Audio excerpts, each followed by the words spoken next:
தமிழ்நாடு கவர்மெண்ட்டை வழிநடத்துகிற ஒரு ஆட்சிக்கு அது விஜயா இருக்கலாம், இதுக்கு முன்னால் வேற யாராவது இருக்கலாம், ஒரு ஆல்டர்னேட் எக்கனாமிக் விஷன் இல்லை. அதனால தான் அவங்க பேரை பிடிச்சிட்டு தொங்குறாங்க. இப்போ எல்லாமே ஒரு ஸ்கீம் பேர்லாம் மாற்றுறாங்கல்ல. ஏன் மாற்றுறாங்க? அந்த ஸ்கீம்லாம் ஏற்கனவே போயிட்டு தான் இருக்கு. அப்போ பேர் மாற்றினாதான் என்னோட பிராண்டில் போகுது. இன்றைக்கு இளைஞர்களுக்கு குறிப்பா இவங்க தாவேக்கா மாதிரி ஒரு மாற்று கட்சிக்கு வாக்களிக்கிறாங்கன்னா யார் அந்த வாக்காளர்? அப்ப அவங்களோட வேலை வாய்ப்பை பத்தி நீ பேசியிருக்கணும். காலி பணியிடங்கள் ஏராளம் இருக்கு, அதை நிரப்பணும்னா அதுக்கு உரிய நிதி ஒதுக்கணும். இது வரைக்கும் வந்த கவர்மெண்ட் என்ன பண்ணாங்களோ அதுல இருந்து பெருசா மாற முடியாது. எல்லாம் ஒரே மாதிரி தான் ஆட்சி நடத்தணும். அதாவது நிறைய ஊழல் முறைகேட்டில் போற காசை அரசு கஜானாவுக்கு கொண்டு வருவோம்னு சொன்னாங்க. அப்ப அதை கொண்டு வரதுன்னா அதுல ஒரு ப்ராப்பர் எஸ்டிமேஷன் வேணும். அதுல எவ்வளவு வரப்போகுது சொல்லுங்க. வீட்டுக்கு குழாயில தண்ணி வரணுங்கிறதுக்கு நான் சமுதாயத்துல சோசியலிசமா மாற்றணுங்கிற தேவை கிடையாது. இங்க புரட்சி நடக்கணுங்கிற தேவை கிடையாது. குழாயில தண்ணி வரணும்னா எனக்கு அது அடிப்படை உரிமை. நான் வலிக்கிறேன். இப்ப மருத்துவ தேவை. இன்னும் அரசு மருத்துவமனை இருக்கா? போய் பாருங்க. அங்க என்னெல்லாம் அடிப்படை வசதி இல்லையோ அதெல்லாம் பட்ஜெட்ல ஒதுக்கலன்னு அர்த்தம்.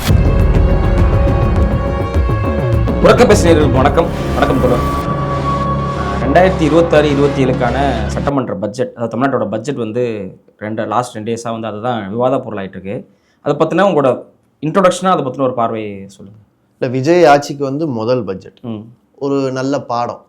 யாருக்குன்னா முதல் முறையாக அரசியலை கவனிக்கிற, செய்திகளை கவனிக்கிறவங்களுக்கு வந்து பட்ஜெட்னா என்ன அப்படிங்கிறத புரிஞ்சுக்கிறதோட இனிஷியல் ஸ்டெப்பு.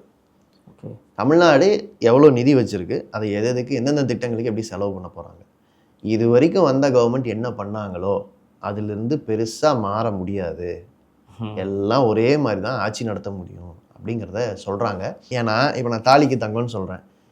யாரோட கல்யாணத்துக்கு நீங்கள் வந்து இந்த தங்கத்தை கொடுப்பீங்க? இப்போது அந்த திருமணத்துக்கு உள்ளாகிறவர் வருமான வரி வரம்புக்குள்ளே இருக்காங்க. அப்போ அவங்களுக்கு நீங்கள் தங்கம் கொடுப்பீங்களா? இந்த திருமணம் செய்யக்கூடியவர் ஒழுங்காக படிக்கலை, அப்போ அவங்களுக்கு என்ன நீங்கள் கொடுப்பீங்க? இந்த திருமணம் செய்யக்கூடியவர் ஒருவேளை வந்து ஒரு விடோவர் 2ஆம் முறை திருமணம் பண்ணுறாங்க, அவங்களுக்கு இந்த ஸ்கீம் பொருந்துமா? இதெல்லாம் வந்து எப்போ முடிவு பண்ணுவாங்க? அந்தந்த டிபார்ட்மெண்ட்டு ரூல்ஸ் ஃப்ரேம் பண்ணும்போது முடிவு பண்ணுவாங்க. அதே மாதிரி அரசு மருத்துவமனையில் பிறக்கக்கூடிய குழந்தைங்களுக்கு மோதிரம் போடுறதுன்னு சொல்லியிருக்காங்க. இப்போ ஒரு 500 கோடி அதுக்கு நிதி ஒதுக்குறோன்னு வச்சுப்போம், இல்லை 600 கோடி ஒதுக்குறோன்னு வச்சுப்போம். நம்ம எதிர்பார்க்குறதோட அதிகமான குழந்தைங்க அரசு மருத்துவமனையில் பிறந்துடுது. தங்கம் விலை ரொம்ப ஏறிடுது. இந்த 500 கோடிக்கு மேலே காசு தேவை. பட்ஜெட்டில் நீங்கள் ஒப்புதல் வாங்கின பணத்தை தாண்டி கூடுதலாக வாங்கணும்னா திரும்ப அமைச்சரவை கூடணும், திரும்ப ஒப்புதல் கொடுக்கணும், வேற எங்கேயாவது இருந்து நிதியை தூக்கி இதில் திருப்பி போடணும். இல்லைன்னா பிறக்கக்கூடிய குழந்தைங்களுக்கு அந்த ஸ்கீம் உடனே அமலாகாது. எப்போவுமே பட்ஜெட்னாலே கையில் காசு வரதுக்கு முன்னாலேயே நான் எதையும் செலவு பண்ணலான்னு நினைக்கிறேங்கிறது தான். அதில் நல்ல விஷயத்த சொன்னால் ஓ நல்லா இருக்கு, ஆனால் அதில் மோசமான விஷயம் இருக்குன்னா நீங்கள் அப்படியே விட்டுட்டு போக முடியாது. பட்ஜெட் அப்படின்னோடனே வந்து நியூஸ் சேனல்ஸ் பரபரப்பாக பேசுகிறாங்க, கட்சிகள் பேசுகிறாங்க, அதை எதிர்க்கிறாங்க, விவாதம் பண்ணுறாங்க. ஆனால் எனக்கு என்னென்னா இதெல்லாம் அவங்க பரபரப்பாக பார்க்குறாங்க, எனக்கு எந்த பரபரப்பும் வரல, எனக்கு எந்த இன்ட்ரெஸ்ட்டும் இல்லை. நான் அதை எப்படி பார்க்கணும்? அதில் என்ன, அது ஏன் அவ்வளோ பரபரப்பாக பேசப்படுது, அதில் என்ன இருக்குது அப்படி? சரி, ஒரு மாநில கவர்மெண்ட்டோ ஒன்றிய அரசோ பட்ஜெட் போடுதுன்னா அவங்களுக்கு இந்த வருஷத்தில் இவ்வளோ ரூபாய் நிதி வரும், அதை இதுக்கு செலவு பண்ணலாம் அப்படிங்கிற ஒரு பாலிசி லெவல் டெசிஷன், அவ்வளோதான். ஓகே. ஆக்சுவலாக நான் எதை கவனிப்பேன்னா, ஒன்றிய அரசு பட்ஜெட்னா நான் வந்து அதுக்கு முன்னால் ஒரு எக்கனாமிக் சர்வே வெளியிடுவாங்க. அதில் வந்து ஏற்கனவே பட்ஜெட் எஸ்டிமேட் என்ன, ரிவைஸ்டு எஸ்டிமேட் என்ன, ஆக்சுவல் ஸ்பெண்டிங் என்னன்னு 3 வரும். ஓகே. அப்போ பட்ஜெட்டில் சொன்னது எவ்வளோ, ஆனால் ஆக்சுவலாக எவ்வளோ விலைவாசி கூடியோ அல்லது குறைஞ்சோ எவ்வளோ மாறுச்சு, ஆனால் உண்மையில் என்கிட்ட எவ்வளோ காசு இருந்து நான் எவ்வளோ செலவு பண்ணேன். இப்போ உதாரணத்துக்கு இந்த பட்ஜெட்டில் 100 நாள் வேலை திட்டத்தில் 125 நாளும் வேலை முடிச்சிங்கன்னு வச்சுங்களேன், உங்களுக்கு இன்னொரு 25 நாள் எக்ஸ்ட்ரா வேலை தரேன் அப்படின்னு அறிவிப்பு இருக்குது. அடடா, தமிழ்நாடு அரசு 150 நாள் கொடுக்குதா அப்படின்னு பார்த்தோம்னா அவங்க ஒதுக்கி இருக்கிற பட்ஜெட் தொகை 2000 கோடி ரூபாய். சென்ட்ரல் கவர்மெண்ட் ஒதுக்கி இருக்கிறதோட சேர்த்தா ஒரு 9000 கோடி வருதுன்னு வைங்களேன். இந்த பணத்தை வச்சுக்கிட்டு தமிழ்நாட்டில் ஒரு 45லிருந்து 50 நாள் தான் அதிகபட்சம் வேலை கொடுக்க முடியும். ஓகே. அப்போ நீங்கள் இந்த 45 நாளில் எப்படி நீங்கள் 125 நாள் வேலை பார்ப்பீங்க? அப்புறம் எப்படி உங்களுக்கு அதிகமாக 25 நாள் கிடைக்கும்? அப்போ இன்டென்ஷன் நல்லா இருக்கு, பணம் ஒதுக்குனா தான் அந்த இன்டென்ஷன் நிறைவேறும். ஓகே. பணம் ஒதுக்குறத பற்றி பேசும்போது சென்ட்ரல் கவர்மெண்ட் திடீர்னு ரூல்ஸில் ஒரு சேஞ்ச் கொடுத்துருக்காங்க. நீங்கள் 40% ஒதுக்குனா அவங்க 60% ஒதுக்குவாங்க. அப்போ நீங்கள் எவ்வளோக்கு எவ்வளோ நிதி அதிகமாக ஸ்பெண்ட் பண்ணுறீங்களோ அப்போ தான் நீங்கள் சென்ட்ரல் கவர்மெண்ட்டை வாங்க முடியும். அதுவுமே 125 நாளைக்கு தான். நீங்கள் அதுக்கப்புறம் இன்னொரு 25 நாள் கொடுக்கணும்னா அதுக்கான முழு நிதி நீங்கள் தான் ஒதுக்கணும். ஓகே. அப்போ ஒரு மாநில அரசு அறிவிப்பில் வார்த்தையில் சொல்கிறது ஒரு விஷயம், அதுக்கு பணம் போட்டால் தான் அந்த வார்த்தை ரியாலிட்டியாக மாறும். ஓகே. அதனால தான் பட்ஜெட்டில் வந்து பெரிய எக்ஸைட்மெண்ட் வர்றதில்லை. சரி அறிவிப்பீங்க, எங்களுக்கு வந்து சேரும்போது பார்த்துக்கலாம். நான் எந்த கவர்மெண்ட்டாக இருந்தாலும் சொல்கிறேன், சரி, எங்களுக்கு வரும்போது பார்த்துக்கலாம்.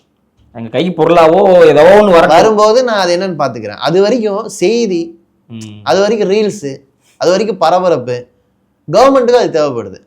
ஏன்னா இப்போ எல்லாமே ஒரு ஸ்கீம் பேர்லாம் மாற்றுறாங்கல்ல. ஏன் மாற்றுறாங்க? அந்த ஸ்கீம்லாம் ஏற்கனவே போயிட்டு தான் இருக்கு. ஓகே. அப்போ பேர் மாற்றினா தான் என்னோட பிராண்டில் போகும், இல்லைன்னா வேற ஒருத்தர் பிராண்டில் போய்கிட்டு இருக்கு. அந்த பிராண்ட் ஆட்சியில் இல்லை. ஸோ அந்த பிராண்டை மக்கள் தேர்ந்தெடுக்காதப்போ இவங்க பிராண்டிங் பண்ண வேண்டியிருக்கு. ஸோ இதை இப்படி மாற்றி விட்டதே இதுக்கு முன்னால் இருந்த அரசாங்கங்கள் தான். ஓகே. பிராண்டிங் பண்ணது இப்போ அம்மா அம்மான்னு ஒரு பிராண்ட் இருந்தது, அப்பா அப்பான்னு ஒரு பிராண்டிங் ட்ரை பண்ணுறாங்க. திராவிட மாடல்னு அது இதாச்சு. அப்புறம் விடியல் அப்படிங்கிற வார்த்தை இதாச்சு. இப்போ இவங்க வெற்றின்னு ஒரு வார்த்தையை எடுக்கிறாங்க. இது எல்லாமே ஒவ்வொரு கவர்மெண்ட்டுமே கலரு, வார்த்தை, அப்புறம் மாமாவா அப்பாவா அம்மாவாங்கிற ஒரு பிராண்டிங்குள்ள கடனை குறைக்கணும்னு சொல்லி தான் டிவிகே வந்து முக்கியமான கடனை தான் ஒரு பிரச்சனையாக சொன்னாங்க. இந்த எலெக்ஷன்லையுமே வந்து கடன் இவ்வளோ இருக்கு அப்படிங்கிறது வந்து எல்லாருமே டிஸ்கஸ் பண்ணாங்க. இவ்வளோ கடன் வாங்கி வச்சுட்டாங்க கடந்த கால ஆட்சிகள் அப்படின்னு சொல்லிட்டு. இந்த பட்ஜெட்ல கடனை பற்றி எப்படி ஹேண்டில் பண்ண? நம்ம உண்மையிலேயே கவலைப்பட வேண்டிய கடன்கிறது நம்ம வீட்டுக்கு இருக்கிற கடன் தான், சரிங்களா? ஏன்னா அது வந்து ஒரு நாட்டையே கெடுக்கும். ஏன்னா உங்களோட வருமானத்தில் ஒரு பகுதி கடன் திருப்பி அடிக்கிறதுக்கு போகுதுன்னா உங்கள் வாழ்க்கை இன்னும் பெட்டர் ஆகாது. நீங்கள் புதுசாக பொருள் வாங்க மாட்டீங்க, எக்கானமியில் அது வந்து திரும்ப ஒரு சர்க்குலேஷனுக்கு வராது. நீங்கள் வட்டி கட்டுறதுலேயே அதிக செலவு பண்ணிங்கன்னா உங்களோட கல்வி, உங்கள் சுகாதாரம் எல்லாமே பாதிக்கப்படும். ஆனால் ஒரு அரசு கடன் வாங்கலைன்னா தப்பு. வளரக்கூடிய ஒரு அரசாங்கத்துக்கு எதிர்கால முதலீடுகளுக்கான தேவை அதிகரிச்சிடும்ல. வளர்ச்சினா என்ன? ஒரு அரசுக்கு எல்லா பக்கம் நிறைய புதிய கட்டுமானங்கள் நடந்துக்கிட்டு இருக்கு, அல்லது ஒரு பள்ளிக்கூடங்கள் நிறைய குழந்தைங்க ஸ்கூலுக்கு வர ஆரம்பிக்கிறாங்க, டிராஃபிக் வந்து ஒரு பர்டிகுலர் டைமில் அதிகமாகுது, பெட்ரோல் அதிகமாக செலவாகுது, மின்சாரத்துடைய தேவை அதிகமாகுது, இதெல்லாம் தானே வளர்ச்சி. அப்போ மின்சார தேவை அதிகமாகுது, இல்லை பெட்ரோல் டீசல் உங்களுக்கு தேவை அதிகமாகுது, இல்லை நீங்கள் இந்த மாதிரி கட்டுமானங்கள் நிறையா செய்கிறீங்க அப்படின்னு சொன்னால் உடனே என்ன தேவைப்படும்? ஒரு பக்கம் கனிம வளங்களை எடுக்கணும்னு வரும், ஒரு பக்கம் மின்சார உற்பத்தி அதிகப்படுத்தணும்னு வரும், ஒரு பக்கம் வந்து இந்த கட்டுமானத்துக்கு தேவையான தொழிலாளர்களை பல்வேறு நாடுகள்லேருந்து கொண்டு வரணும், மாவட்டங்கள்லேருந்து மாவட்டம் இடம்பெயர்வாங்க, அதுக்கு போக்குவரத்து வசதி வேணும், தங்கும் இடம் வேணும், உணவு வேணும், தண்ணி வேணும், இதுக்கெல்லாம் முதலீடு பண்ணணும்.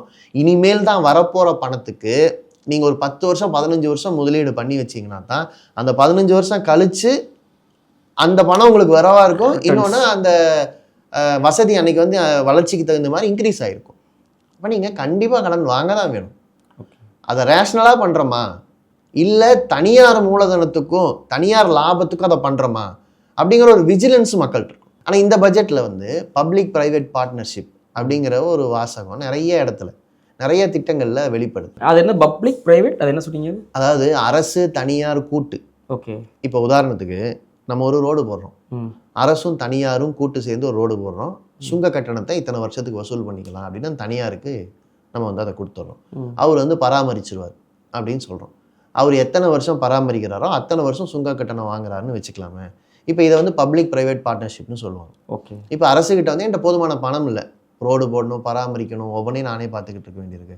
யாராவது ஒரு ப்ரைவேட்டை கூப்பிட்றேன், எனக்கு கரெக்டாக மாதம் மாதம் இவ்வளோ ரூபா கொடுத்துரு, மீதியெல்லாம் நீ மெயின்டைன் பண்ணிக்க, வர்றது உனக்கு லாபம், இப்படி தான் சொல்லுவாங்க. இதில் நேச்சுரலாக என்ன ஆகும்னா ஒரு நிபந்தனை இருக்குது, ப்ரைவேட்டு தன்னோட காசை போட்டால் அவர் லாபம் இல்லாமல் போடுவாரா? அப்போ ஒரு பொது கட்டமைப்பு, அரசு தான் லேண்டு கொடுக்குது, அதுக்கான பர்மிஷன்லாம் சீக்கிரம் வாங்கி கொடுத்துரும், அரசு கூடயே இருக்கிறதுனால அதை லாபகரமாக நடத்துறதுக்கு ஒரு பெரிய சப்போர்ட்டு. ஆனால் அரசுக்கு இதனால் லாபம் வராது, தனியாருக்கு லாபம் கட்டாயமாக வந்தாகணும். ஓகே. இப்போ அரசே ஒரு திட்டத்தை செயல்படுத்தினா எனக்கு இலவசமாகவோ அல்லது எனக்கு குறைந்த கட்டணத்திலையோ கிடைக்கும் அல்லது கேட்க முடியும். இல்லை, அந்த ப்ரைவேட் இல்லாமல் கவர்மெண்ட்டே பண்ணணுங்கிறீங்க. அது முடியாமல் தானே ப்ரைவேட்டை கூப்பிடுறாங்க. அதுதான் கேட்குறேன். ப்ரைவேட்டை கூப்பிடும்போது இந்த பிரச்சனையும் சேர்ந்து தான் வருதுன்றாங்க. அப்போ எந்த விஷயத்தில் நீங்கள் ப்ரைவேட்டை இணைச்சிக்க போகிறீங்க? இப்போ உங்களுக்கு இல்லவே இல்லாத ஒரு தொழில்நுட்பம், ஒரு துறைமுகம் கட்டணும், அந்த தொழில்நுட்பம் உங்ககிட்ட இல்லை, உலகத்தில் இருக்கிற பல ப்ரைவேட் நிறுவனங்கள் தான் அதை பண்ணுறாங்கன்னா வேறு வழி இல்லை, டெக்னாலஜிக்கல் ட்ரான்ஸ்ஃபர் தேவை, ஒரு அட்வான்ஸ்டு டெக்னாலஜி தேவை, அந்த இடத்துல நம்ம வரோம்னு வச்சுங்களேன், அது வேறு. இப்போ எனக்கு நல்லா கட்ட தெரியும், ஒரு வீடு கட்ட தெரியும், எனக்கு நல்லா தெரியும் தண்ணி கொடுக்குறதுல மாநகராட்சி அளவுக்கு நல்ல தண்ணி கொடுக்குற ஒரு அனுபவம் வாய்ந்த ஆள் கிடையாது. நான் அதில் கொண்டு வந்து சூயஸ்ன்னு ஒரு நிறுவனத்தை உள்ளே வர்றேன், அவர் உலகத்தில் ஃப்ரான்ஸில் சூப்பராக தண்ணி கொடுக்குறாருன்னா அவர் என்ன ஃப்ரான்ஸில் இருந்தால் தண்ணி கொண்டு நீங்கள் கொடுக்க போகிறாரு? என்னோட கிணறு, என்னோட ஆறு, என்னோட கணவாய், இங்கிருந்து தானே தண்ணி எடுத்து கொடுப்பார். அது ஏன் தண்ணிங்க? ஸோ அதை கொண்டு வந்து எனக்கு கொடுக்கறதுல நடுவில் வந்து இவர் ஒருத்தர் வந்து உட்காந்துருவாரு. என்ன வேலை பார்ப்பாருன்னா பராமரிப்பாருன்னா, ஏற்கனவே நான் நல்லதானே பராமரிச்சுட்டு இருக்கேன், எனக்கு அதில் அனுபவமும் இருக்குல்ல. அப்போ எங்கேயோ நீங்கள் எங்கே பணம் இல்லாமல் போயிடுச்சு? பணம் இல்லாமல் போல, சென்ட்ரல் கவர்மெண்ட் சில நிபந்தனைகளை விதிக்கிறாங்க. நீ இவ்வளவு தான் கடன் வாங்கணும், இவ்வளோ ரூபாய் ஃபிஸ்கல் டெபிசிட் இருக்கணும், உன் பட்ஜெட்டில் இவ்வளோ ரூபாய் வந்து நீ இதுக்கு செலவு பண்ணணும், அப்புறம் நீ இதை பண்ணாதான் நான் வந்து சென்ட்ரல் கவர்மெண்ட்லேருந்து நிதி கொடுப்பேன் அப்படின்னு பல நிபந்தனைகளை விதிக்கிறாங்க. அந்த நிபந்தனைகளுக்கு உடன்பட்டு அல்லது கடன் வாங்குறதுக்கோ மற்றதுக்கோ வெளியில் வாங்கினா கடன் கணக்கில் வருங்கிறதுனால டக்குன்னு ப்ரைவேட் பார்ட்னர்ஷிப். ஓகே, நீங்கள் நிறைவேற்றுற வரைக்கும் தெரியாது, நிறைவேற்றின பிறகு அனுபவிக்கிற மக்கள் தான் இதோட ஒவ்வொரு விலையையும் கொடுப்பாங்க. இப்போ அந்த திசையிலலாம் வந்து இந்த பட்ஜெட்லாம் போயிட்டு இருக்கு அப்படிங்கிறீங்க. தமிழ்நாடு கவர்மெண்ட் அப்படி தான் போக முடியும்னு மேலேருந்து ஒரு நிர்பந்தம் இருக்குது ஒன்று. ரெண்டாவது, தமிழ்நாடு கவர்மெண்ட்டை வழிநடத்துகிற ஒரு ஆட்சிக்கு, அது விஜயாக இருக்கலாம், இதுக்கு முன்னால் வேறு யாராவது இருக்கலாம், ஒரு ஆல்டர்னேட் எக்கனாமிக் விஷன் இல்லை. அதனால தான் அவங்க பேரை பிடிச்சிட்டு தொங்குறாங்க. இந்த திட்டத்துக்கு ஏன் பேர் வச்சியா, இந்த திட்டத்துக்கு ஓன் பேர் வச்சியா, இந்த திட்டத்துக்கு. அஃப்கோர்ஸ் சென்ட்ரல் கவர்மெண்ட் என்ன பண்ணுறாங்க, ரேஷன் கடையில் மோடி ஃபோட்டோ வை, பக்கத்தில் போய் பாண்டிச்சேரியை பார்த்தா ரேஷன் கடையை க்ளோஸ் பண்ணிட்டாங்க. அப்போ க்ளோஸ் பண்ண இடத்துல ஒவ்வொரு இடத்துலையும் மோடி ஃபோட்டோ வச்சு இந்த கடையை மூடியது நான் தான் போட்டிருக்கணும்ல க்ளோஸ் பண்ணப்போ. ஸோ இது மாதிரி படத்துக்கு பேருக்குன்னு ஏன் சண்டை போடுறாங்கன்னா, பாலிசி லெவலில் ஒரு ஆல்டர்னேட்டை, ஒரு ரிஸ்க்கை எடுக்கிறதுக்கு மாநில கட்சிகள், இந்த குறிப்பிட்ட கட்சிகள் இந்த சூழலில் அதை செய்யறதில்ல. என்ன ஆல்டர்னேட்டிவாக என்ன பண்ண முடியும் பட்ஜெட்டில்? ஒரு ஒரு ஐடியல் பட்ஜெட் எப்படி இருக்கணும்? இல்லை, ஐடியல் பட்ஜெட்டுங்கிறதோட தமிழ்நாடு வந்து ரொம்ப ஒரு முன்னேறிய வளர்ந்து கொண்டு இருக்கிற ஒரு மாநிலம், வேகமாக வளருது. அப்போ தமிழ்நாட்டின் தேவைகள் ரொம்ப பிரத்யேகமானது. நான் வந்து உடனே கேரளாவில் பண்ணது இங்கே பண்ணுங்கள், பெங்காலில் பண்ணது இதை பண்ணுங்கள் அப்படின்னு சொல்கிறதுக்கு இல்லை. ஆனால் ஒரு பட்ஜெட் வந்து மக்களோட அடிப்படை பிரச்சனைகளை பேசணும். குறிப்பாக வேலை வாய்ப்பு. இன்றைக்கு இளைஞர்களுக்கு, குறிப்பாக இவங்க தாவேக்கா மாதிரி ஒரு மாற்று கட்சிக்கு வாக்களிக்கிறாங்கன்னா யார் அந்த வாக்காளர்?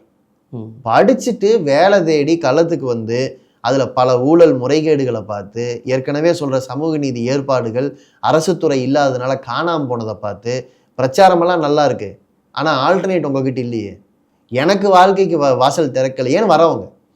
அப்போ அவங்களோட வேலை வாய்ப்பை பற்றி நீ பேசியிருக்கணும்.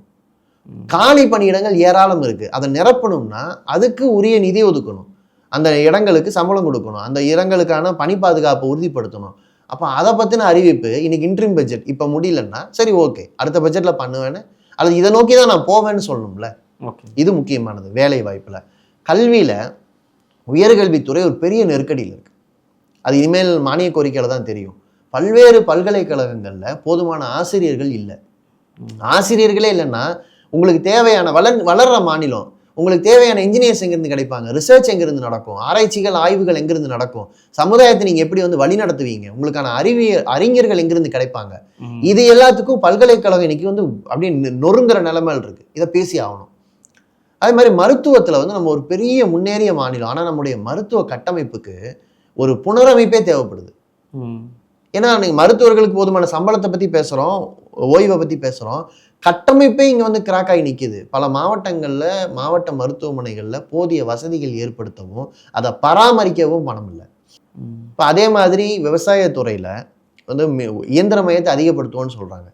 நான் என்ன சொல்கிறேன், இயந்திர மையத்தை அதிகப்படுத்துவதுங்கிறது நீங்கள் நேரடியாக பண்ணிங்கன்னா இப்போ ஏற்கனவே வேலை குறைவாக இருக்கிற, வேலை நாள் குறைவாக இருக்கிற இடத்துல இன்னும் பாதிப்பு ஏற்படுத்தும். ஆனால் இயந்திர மையத்தை தவிர்க்க முடியாது. அப்போ இங்கே வந்து இன்னோவேட்டிவான ஆராய்ச்சி விவசாயத்துறையில் நடக்கணும். அதே மாதிரி இப்போ வந்து உணவு பதப்படுத்தி வைக்கிறதுக்கான கிடங்குல ப்ரைவேட் பார்ட்னர்ஷிப்போட செய்வேன்னு இன்னைக்கு அரசு சொல்லுது.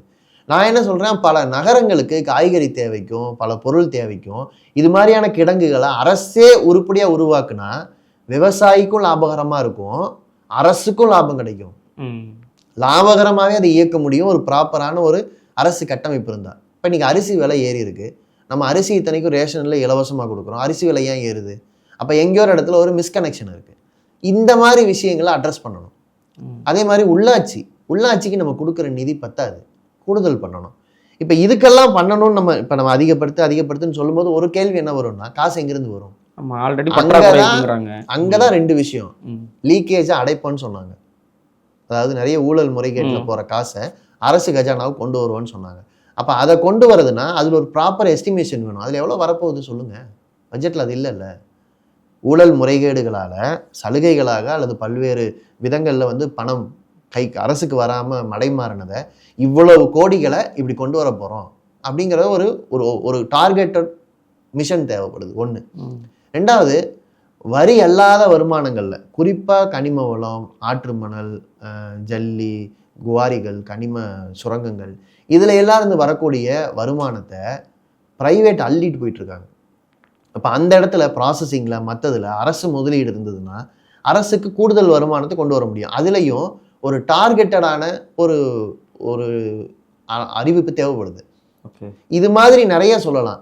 ஆனால் அரசு இப்போ ஒன்றிய அரசு பார்த்தீங்கன்னா யூபிஐ டிரான்சாக்ஷனில் வரி போடுறான். ஏன்னா அவங்களுக்கு எல்லாத்துலேயும் கட்டணம் போடுறதுக்கான அதிகாரம் இருக்குது. அதனால் யூபிஐ டிரான்சாக்ஷனில் கூட வரி போடணும். 2000 ரூபாய்க்கு மேலே நீங்கள் ஒருத்தருக்கு பணம் கொடுத்தீங்கன்னா அதுலேருந்து காசு அள்ளலான்னு பார்க்குறேன். அப்போ ஒன்றிய அரசு மக்கள் மேலே இவ்வளவு சுமையை போடும்போது ஒன்றிய அரசு எனக்கு கொடுக்குற நிதியை கொடுங்கிறது இன்னும் ஓப்பனாக இன்னும் ஒரு பெரிய ஃபைட்டே நடத்த வேண்டியிருக்கு. ஸோ நிறைய சொன்னீங்க, ஆல்டர்னேட்டிவ் எக்கனாமிக் விஷன், இதெல்லாம் என்னது, இதில் கவனம் செலுத்தணும், இதில் கவனம் செலுத்தக்கூடாது அப்படின்லாம் சொன்னீங்க. இதெல்லாம் பேசினா தானே அது வந்து மாற்றம். அப்போ எனக்கு ஒரே ஒரு டவுட் தான் வருது. இவ்வளோ விஷயங்களை வந்து நீங்கள் வந்து அரசியலை கவனிக்கிறீங்க, டெய்லி படிப்பீங்க, இதை பற்றி தெரிஞ்சுக்கிறீங்க, அரசியலே இருக்கீங்க. நான் வந்து டெய்லி வேலைக்கு போயிட்டுருக்கேன், எனக்கு வந்து பல பிரச்சனைகள் இருக்குது. இவ்வளோலாம் நான் பார்க்க முடியாது. கீயா இண்டிகேட்டர்ஸா இல்லை சிம்பிளாக இதெல்லாம் ஒரு பட்ஜெட் நியூஸ் வருதுன்னா இதெல்லாம் பாருங்க அப்படின்னா இதை பார்க்கலாம். இல்லை, நான் அப்படி ரெசிபி கொடுக்கறத விட நான் என்ன கேட்குறேன், நீங்கள் சாப்பிட்றதுக்கு எவ்வளோ கடையை சூஸ் பண்ணி சாப்பிட்றீங்க ஒரு சாதாரண ஒரு உணவுக்கு. அதே மாதிரி ஒரு காய்கறி வாங்கணும், ஒரு பொருள் வாங்கணும், மளிகை வாங்கணும், வீட்டுக்கு ஒரு ஒரு குறைஞ்ச செலவில் நல்ல பொருள் வாங்கணும்னா எவ்வளோ தேடுறோம். ஒரு அரசு ஒரு குறிப்பிட்ட நேரத்தை வந்து அரசுடைய கொள்கை திசைவெளியை தீர்மானிக்கிறாங்கன்னா அதுக்கு ஒரு கொஞ்சம் நேரத்தை செலவு பண்ணுறது தப்பு இல்லை. ஆனால் என்னென்னா அதை போய் செய்தி சேனல்களில் பார்த்து அவங்க சொல்கிறத அப்படியே உள்வாங்கிட்டு நம்ம அதுதான் ஒரு விஷன்னு சொல்கிறத படமும் உங்கள் வாழ்க்கையில் அடிப்படை விஷயங்களில் அரசு எங்கெல்லாம் வருதோ அதை உரசி பாருங்கள். நான் ரொம்ப பெருசாக சொல்லலை. இப்போ உங்களோட வாழ்க்கையில் ஒரு பிரச்சனை வருது, இந்த இடத்துல அரசு எனக்கு ஒரு சொல்யூஷன் சொல்லுதா? இப்போ மருத்துவ தேவை அப்படின்னா அரசு மருத்துவமனை இருக்கா? போய் பாருங்கள். அங்கே என்னெல்லாம் அடிப்படை வசதி இல்லையோ அதெல்லாம் பட்ஜெட்டில் ஒதுக்கலைன்னு அர்த்தம். ஓகே, அவ்வளோதான். இப்போ ஒதுக்க வைக்கிறதுக்கு என்ன வழி? ரேஷன் கடை இருக்கா? போங்க, என்னென்ன பொருள் கிடைக்குதுன்னு பாருங்கள். என்னென்ன பொருள் கிடைக்கலையோ அதெல்லாம் ஏன் ரேஷன் வழியாக வரக்கூடாது அப்படிங்கிற கேள்வியை நம்ம கேட்கறது முக்கியம். இது மாதிரி நம்ம அடிப்படை வாழ்க்கையில் அரசுக்கு ஒரு ரோல் இருக்குது. அது எங்கெல்லாம் என் வாழ்க்கையை சரியாக நடத்த முடியலையோ அங்கெல்லாம் அரசு கை கொடுக்கணும். அப்படி கை கொடுக்கலன்னா அது வெல்ஃபேர் கவர்மெண்ட் இல்லை. இப்போ வெல்ஃபேர் கவர்மெண்ட்டாக இந்த அரசை வச்சுக்கிறதுக்கு ஒரு முயற்சி எடுக்கணும். நான் சொன்னது எதுவுமே ஆல்டர்னேட் விஷன் கிடையாது. வீட்டுக்கு குழாயில் தண்ணி வரணுங்கிறதுக்கு நான் சமுதாயத்தில் சோசியலிசமாக மாற்றணுங்கிற தேவை கிடையாது. இங்கே புரட்சி நடக்கணுங்கிற தேவை கிடையாது. குழாயில் தண்ணி வரணும்னா எனக்கு அது அடிப்படை உரிமை, நான் வரி கட்டுறேன். அப்போ தண்ணி வரலன்னா நான் கேட்பேன். இதுக்கான நிதி யார் ஒதுக்கணுமோ அவங்கள ஒதுக்க வைக்கிறதுக்கு பட்ஜெட் டாக்குமெண்ட்டில் ஆரம்பித்து எதை நான் தெரிஞ்சுக்கணுமோ தெரிஞ்சுப்பேன். என்னோடய அடிப்படை வசதிகளை செய்கிறதுக்கு என்கிட்ட பணம் இல்லை, நான் கடன் வாங்க வேண்டியிருக்கு சொல்லாதீங்க. அதுக்காக நீங்கள் கடன் வாங்கினா தப்பு இல்லை. இதுக்கு பதிலாக ஒரு பெரிய கார்ப்பரேட் நிறுவனத்தை கொண்டு வந்து உட்கார வச்சுட்டு அவர் நான் அடிப்படை வசதியெல்லாம் செஞ்சு கொடுத்தா அவர் 500 பேருக்கு வேலை கொடுப்பாரு அப்படின்னு சொல்கிறாங்க பார்த்தீங்களா? அந்த ஆர்கியூமெண்ட் தான் பர்ஸ் பண்ண வேண்டியிருக்கு. 500 பேர் வேலைக்கு எத்தனை கோடி அரசு இழக்கலாம்? 5000 பேர் வேலையை அதை மாற்றுறதுக்கு என்ன வழி? 5 லட்சம் பேருக்கு வேலை வாய்ப்பு கொடுக்கறதுக்கு என்ன திட்டம்? இதை தான் அரசு பேசணும். வேலை வாய்ப்பு, வளர்ச்சி, கல்வி, ஒட்டுமொத்த உள்கட்டமைப்பு இது எல்லாம் ஒன்னோட ஒன்று இணைஞ்சது. இதுக்காக அதை காம்ப்ரமைஸ் பண்ணுறேன்னு சொல்கிறது பட்ஜெட் விஷன் கிடையாது. நன்றி.